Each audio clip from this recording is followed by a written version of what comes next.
Hi, everyone. I'm Donna Collier, Chairwoman of the National Environmental Banking Association, otherwise known as NEBA. It is a real pleasure to be here with NEBA's representative in Washington, D.C., Mr. John Paul Woodley. He issued the 2008 rule on behalf of the Corps of Engineers. So we have the man himself to help us to understand the purpose and intent of the rule. We also have Mike Sprague here, a past president of NMBA and current board member of NEBA. He will be helping us out with the questions after we hear from Mr. Woodley. NEBA's plan of attack is to identify the most critical issues for our industry and take them on with all of the resources we have. We have a strong, knowledgeable board of directors that works well together to improve our industry for our members. Our focus for over a year now has been to improve the consistency and reliability of the application of the hierarchy in the 2008 rule, which puts bank credits at number one. Congressman Fulcher and Simpson of Idaho have supported our industry by including language in recent appropriations legislation to improve the application of the hierarchy. URBA joined with us in that effort, which was successful. This legislation has passed the House. We expect the Senate to approve it right after the election. NEBA then sent a request directly to the current Assistant Secretary of the Army Civil Works, requesting a programmatic review of the application of the hierarchy in all districts. We received a very positive letter back from him, offering to work with us to make improvements. John Paul will be representing NEBA in that effort. We are fortunate to have him on our team. Investors in environmental banks are risking an awful lot by putting funds into projects that will not see a return for many years. Knowing that the hierarchy will be followed and they will be rewarded with credit sales when they prove successful is critical to the success of the industry and to attracting future investment in restoration projects. Mr. Woodley has developed insights and abilities in service at the highest levels of state and federal government. He served as Deputy Attorney General of Virginia for government operations, then as Secretary of Natural Resources for Virginia, with overall responsibility for all environmental protection and permitting, outdoor recreation and open space management, inland and marine fisheries, and historic resources in the Commonwealth. In 2001, he was appointed by President George W. Bush to the U.S. Department of Defense as Principal Environmental Advisor to the Secretary of Defense. From 2003 to 2009, Mr. Woodley served as Assistant Secretary of the Army for Civil Works, responsible for the civil works functions of the Department of the Army, including the civil works activities of the Army Corps of Engineers and Arlington National Cemetery. He implemented a major business process transformation within the Corps, starting with the first use of performance-based budgeting in Corps history. John Paul was involved in the reconstruction of the hurricane protection system for New Orleans, Louisiana, after Hurricane Katrina, and the restoration of the Florida Everglades. He issued the 2008 Final Rule for Mitigation, a joint Corps EPA regulation. His honors include U.S. Army Decoration for Distinguished Civilian Service, Secretary of Defense Medal for Outstanding Public Service, Silver de Fleury Medal from the Army Engineer Regiment, Fellow of the U.S. Section of PIANC, the World Association for Waterborne Transport Infrastructure, Distinguished Diplomate of Navigation and Engineering of the Academy of Coastal, Ocean, Port, and Navigation Engineers. He resides with his wife in Fairfax County, Virginia. With that, we will turn this over to John Paul, who will give us the rundown on the purpose and intent of the hierarchy in the 2008 rule. After that, we will open up for questions. Please feel free to submit your questions at any time. With that, we give you Mr. John Paul Woodley. Well, thank you, Donna, for that introduction. I hear that introduction quite a bit, and it always makes me sound like one of these guys who can't keep a job. But anyway, I have very fortunate. I have been employed since leaving the federal government with my firm and my colleagues at Advantage Strategies, our firm, which is, although I'm based in Northern Virginia, the firm itself is headquartered in Richmond. But our focus here today is going to be to talk about, go back, and since we're in the process of re-examining the 2008 rule and making some changes and hopefully some improvements, I think it's very helpful for us to talk about the what it is that we were trying to accomplish and what were the main things that the rule was intended to accomplish back in 2008. And I suppose we ought to think about it because very few people now remember how bad the situation was for mitigation back in 2008 and before.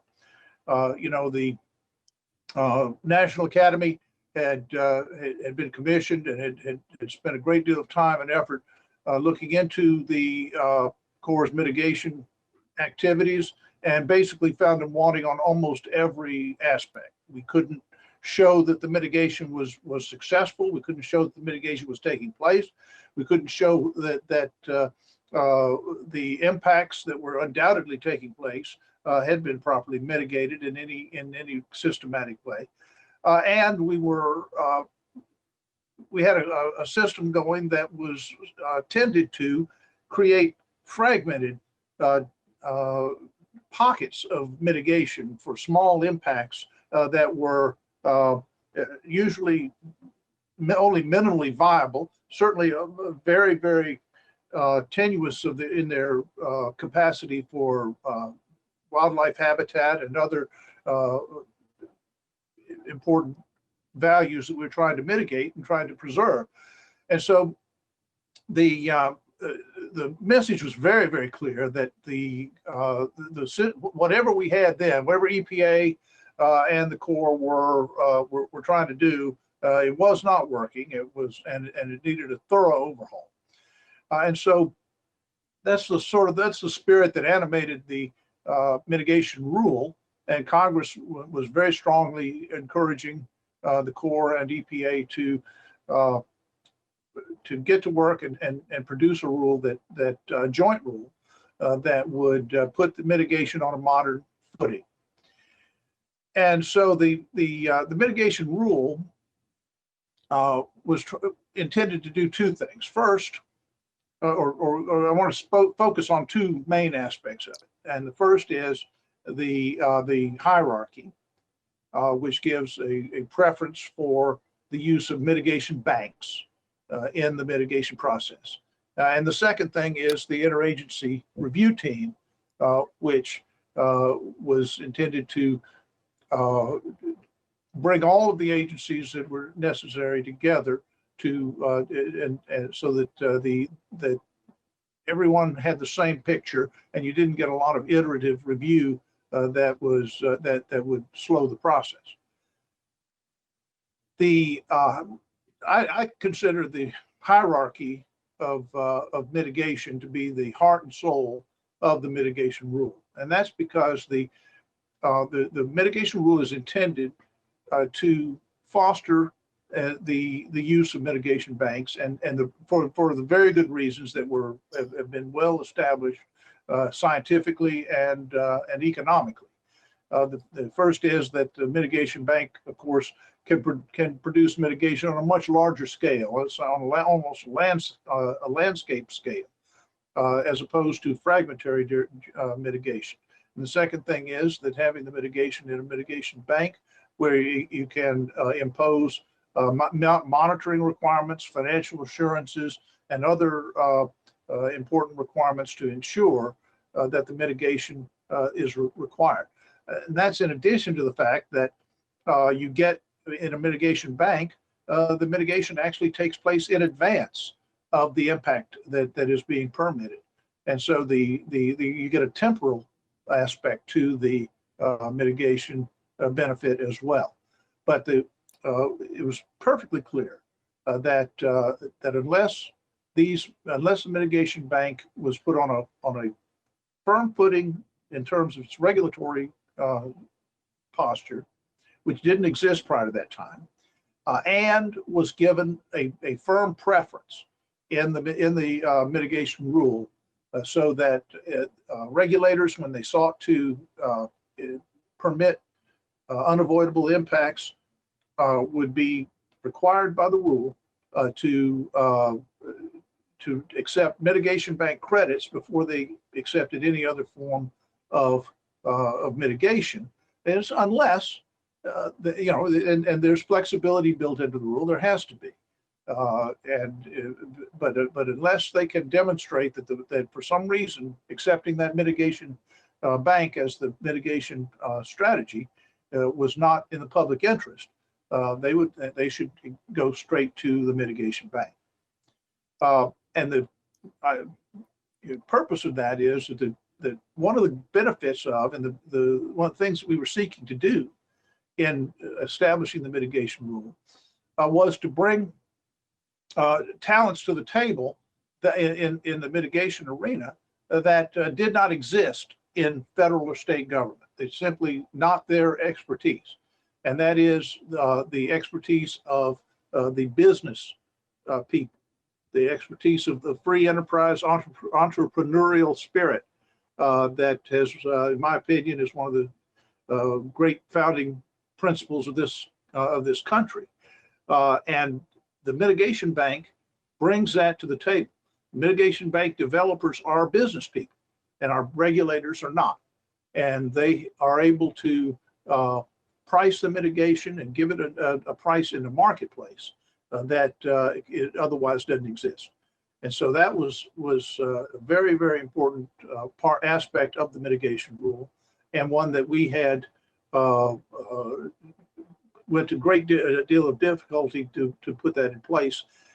And it doesn't work without the hierarchy being in place as well. If there's some kind of way to bypass the mitigation banks, the businesses that are in place, then the whole system will be much weaker. And so the mitigation hierarchy was in place to protect those values that were represented by mitigation banks. The other aspect that I'd like to discuss, because it has been the subject of considerable discussion, and that is, and controversy even, and that is the Interagency Review Team, or IRT. And I suppose, and I'm not alone in saying being able to bring forward any number of horror stories about IRTs that have not done what they're supposed to do, and have in fact been a problem. And every time you get two bankers together, they swap stories about horror stories about the IRT. But the IRT, its structure is what it's intended to do, is to embody the project management concepts and bring project management principles to bear. The Corps of Engineers, they won't build a tool shed without employing project management principles, which include a project development team, a project manager that is empowered to move the project forward, that is empowered to bring together the resources necessary to complete the project, to complete it and to complete it on a given schedule, so that you produce something that is known as a Gantt chart that shows what the timeline is for that to be. When I was in office, I used to think that you could tell when the Corps was serious about doing something, because if the project was serious, if the Corps was serious about accomplishing it, they would establish a project manager who would create a project delivery team, and they would employ project management principles. And if they were not serious about doing it, they would appoint a committee and it would have several co-chairs, and it would meet at irregular intervals and busily accomplish nothing.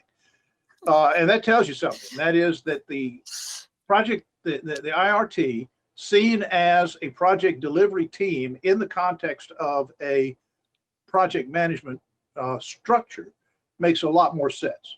It's not just a gaggle of regulators who are brought together irregularly to argue indefinitely about what their pet agendas should be.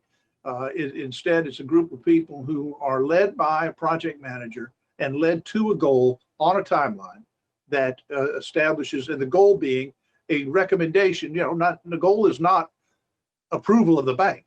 The goal is recommendation to the commander of the district in question as to whether or not the bank should be approved. And so that they should reach that recommendation, and hopefully if they work hard enough, they work with the project developer, they will get approval of the bank. But seen in that context, it would, and if operated in that spirit and operated under those constraints, the IRT is a powerful tool. And the problem is that our regulators, unlike every other person in the Corps of Engineers, our regulators are not trained in project management. And I have, I guess it's on me. I didn't realize that. I didn't realize that weakness up until I left office in 2010. But it quickly became apparent to me afterward. And I have since then very strongly advocated with anybody who would listen that the project managers be trained in, that the regulators in charge of approval of banks be trained in project management, just like their colleagues right across in the next cube. The colleague in the next cubicle at the district headquarters who is working on a runway or a barracks or a dam, a lock and dam, is a certified project management professional.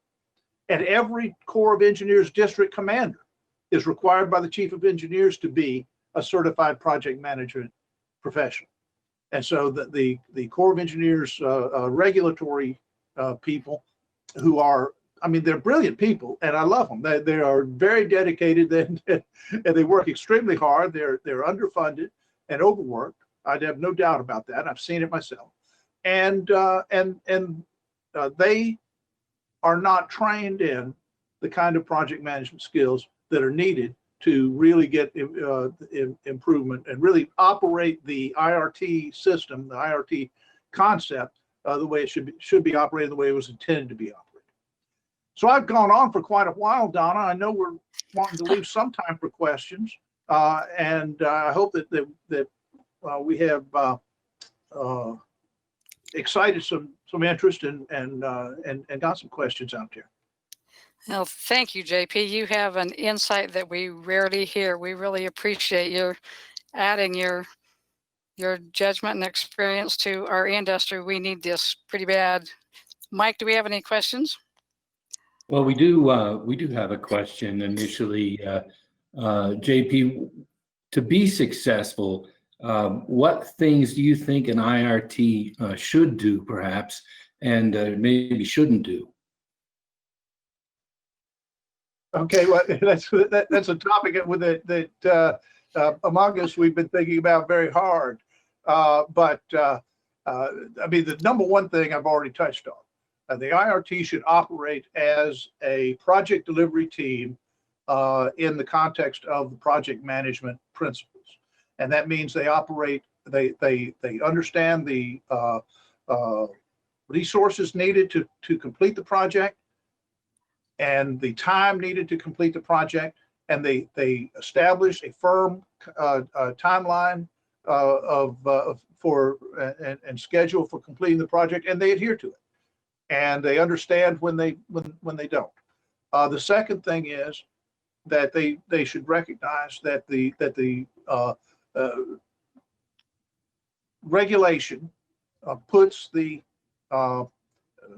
puts the Corps of Engineers, puts the district commander as the leader, and the district project manager as the leader of the project delivery team, and they should follow the lead of that person. They should not. They have no ability and should not compromise or neglect their individual agencies, but within the context of the procedure for approving the bank, they should be led by the project manager from the Corps of Engineers.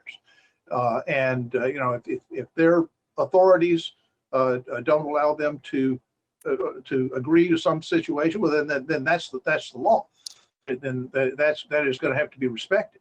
But it should not be a matter of endless controversy. It has to be. These things have to be resolved, and the timelines have to be respected.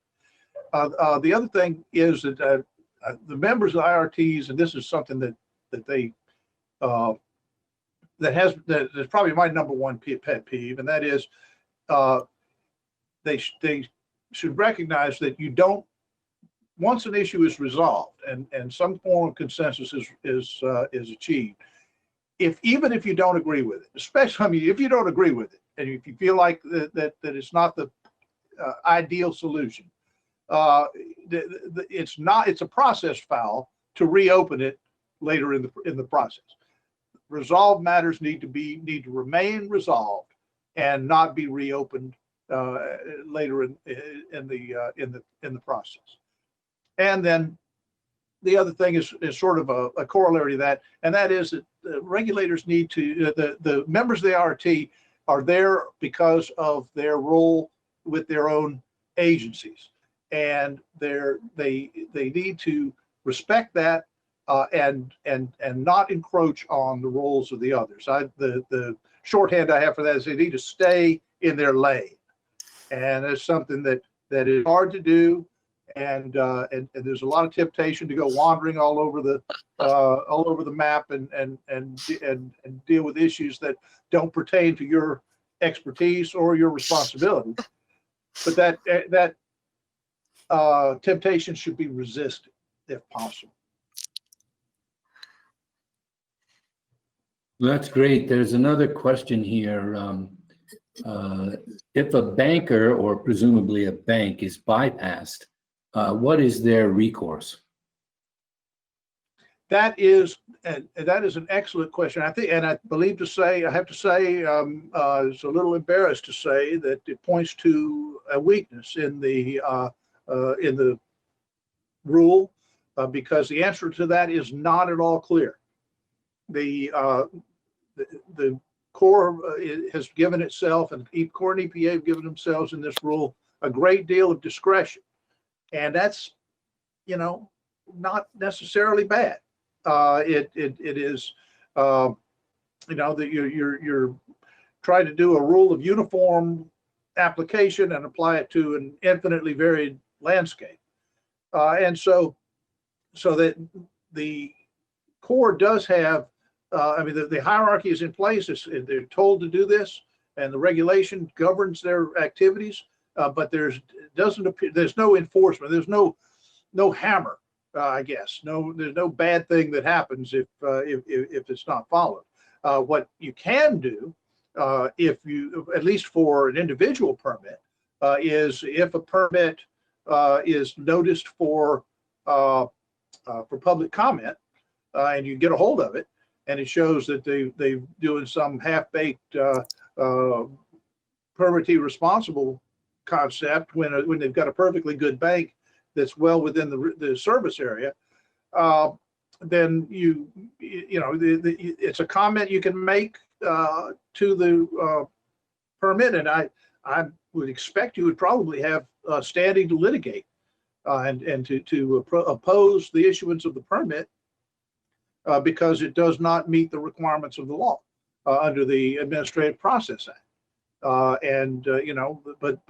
you do that, the likelihood of success is very questionable because of the discretion that has been given to the Corps of Engineers decision makers. And so at least they would have to produce, under that circumstance, they would have to produce some kind of rationale that indicated why they thought it was reasonable for them to go outside of the hierarchy. And you know, there are reasons to go outside the hierarchy. There are reasons that if you don't have a bank in place, or if the bank is that you would otherwise go to is it's distant, or it's in a secondary service area and it doesn't have the same kind of credits. You know that but the problem is not that they have the discretion. The problem is that they need to be required to thoroughly explain why they are going away from the mitigation hierarchy, and why they believe that the mitigation that they're requiring is equally effective or more effective than the mitigation provided by a mitigation bank. You know, because let's face it, the reason that the permittee, the applicant, is putting forward this, oh, I don't want to go to a bank. He's putting it forward because he thinks he can do it cheaper. He thinks he can save money. Okay, I mean, if the banks were, if he didn't, then he'd buy credits from the bank in a New York minute. And so, you know, that's why the ability of banks to provide that kind of facility for mitigation is one of the selling points of bank credits. You say, well, you don't have to do a PRP. You don't have to go and buy some land, or et cetera, et cetera. You can do this. You can just write a check to the local banker and you're done. Well, you know, if the permit applicant is, for some reason that's financially advantageous, that they not do that, then they're going to try and justify the use of something that's not a bank. And it's some typical thing would be, well, for instance, if it's a local government and they already own some property in the vicinity, and they could do some, you know, they plant a few weeds and call it mitigation, and pay 1/10 of what the bank would cost. Well, they're going to try and do that, and the Corps needs to be looking at that and saying, that's not going to cut the mustard. You know, that's not that's not effective mitigation, and it doesn't. First of all, it doesn't meet the hierarchy of the rule, and secondly, it's not effective. So anyway, you point to what I think is something in the rule that could very well be strengthened. Exactly how you do it and maintain the flexibility that the Corps needs to do in its permitting operations is a very good question. And you know, I would have some ideas on that, but I don't have time. I see Carlene is about to put the hook on it. So I'm hoping we can squeeze in another one more question at least, and this is, I think, related to the last question. Do you think one entity should have the final decision based on input from the IRT members when approving a bank? I think that is how the system was intended to proceed. That the entity, and that entity being the commander of the district, of the core district in question. Now, where it gets complicated is if for some reason you're trying to, and this is something that comes up in California, you're trying to establish yourself as a state recognized bank as well as a Corps of Engineers recognized bank, and so that you can use your credits for both state permitting and the federal permitting. In most places, that's not as big an issue, but you know, for that, you know, the situation you have is the district can permit the bank, and it can be a federally recognized bank, but it would not be able to be used or recognized by the state agencies who are very active in the permitting decisions. And so you have the IRT trying to put that together, and the Corps of Engineers can't tell a state agency what to do. You know, the federalism is still alive and well, and so that has to be done in a collegial manner. And you know, they do a fairly, I don't want to praise them because I've been burned too many times, but you know, they work very hard. Let me say this: they work very hard at that in California. They are not always as successful as you would want them to be, but I know that they work very hard at it, both the state and the federal. And so, you know, I wish they could be more successful sometimes. And now I'm back. Hey, Hey, Carlene. very, very well done. I enjoyed hearing more about that. And it's always good to be reminded of the intent of the 2008 rule and get some clarifications. So any final comments from Donna or John Paul or Michael? Thank you, JP. We are really happy to have JP on board as our representative in Washington, so you can see what he has to bring to NEBA. We're very pleased to have him with us. Thank you, They're JP. very kind. Thank you, Donna. Well, thank you all for being here, and we'll see you. Plan on Raleigh in 2021. All right. Thank you, Okay. Carlene. All right. Thank you. Bye-bye.